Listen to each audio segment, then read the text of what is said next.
தண்ணியெல்லாம் ஊற்றி அரைக்கக்கூடாது. ஸோ இந்த வினிகர் ஊற்றி தான் அரைக்கணும். இது ஊறட்டும், ஒரு 20 நிமிஷம் ஊறட்டுங்க. நம்ம அரைச்சிட்டு வந்துட்டு இதை வந்து ஊறுகாய் எப்படி பண்ணுறதுன்னு காமிக்கிறேன். பாருங்கள் வீவர்ஸ், நான் வந்து அந்த மிளகாயையும் காஞ்ச மிளகாய் ரெட் மிளகாயும் அந்த சில்லியும் நான் பூண்டையும் நான் போட்டு நல்லா அரைச்சிட்டு வந்திருக்கேன். வினிகர் ஊற்றி அரைச்சிட்டு வந்திருக்கேன். இப்போ ஸ்டவ் பற்றி வச்சு கடாய் அடுப்பில் வச்சுருக்கேன். நம்ம கொஞ்சம் கடுகு போடுவோம். பாருங்கள் வீவர்ஸ், கடுகு பொரிஞ்சிருச்சு. இப்போ இந்த மிளகாய்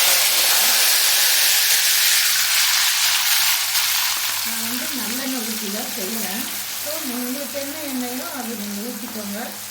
ஊறுகாய்க்கு நல்லெண்ணெய் தான் டேஸ்ட்டாக இருக்கும். ஸோ நான் அது வந்து நல்லெண்ணெய் போட்டு தான் செய்வேன். இப்போ நம்ம வந்து இது கூடையே நம்ம கழுவி வச்சுருக்கிற பிராணையும் போட்டுறோம். நெக்ஸ்ட்டு நம்ம நல்லா அது ஃப்ரை பண்ணிடலாம்.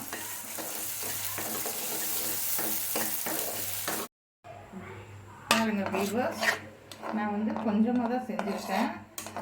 ஸோ இதில் உப்பு, இஞ்சி, பச்சை மிளகாய் எல்லாம் போட்டுட்டு ரெடி ஆகிடுச்சு. நீங்களும் உப்பு பார்த்துட்டு சரியாக இருந்துச்சுன்னா உங்களுக்கு தேவையான உப்பு போட்டுக்கோங்க. பாருங்கள், பூண்டெல்லாம் நல்லா அரைச்சி சூப்பராக டேஸ்ட்டாக இருக்குது. இது போல் நீங்கள் செஞ்சு பாருங்கள். இது வந்து ப்ரான் பிக்கிள், ப்ரான் ஊறுகாய். இது மாதிரி செஞ்சு பார்த்துட்டு எனக்கு கமெண்ட்ஸ் கொடுங்க, ஷேர் பண்ணுங்கள், லைக் பண்ணுங்கள், மறக்காமல் சப்ஸ்கிரைப் பண்ணுங்கள். தேங்க்யூ. ஹலோ வீவர்ஸ், நான் பீனா.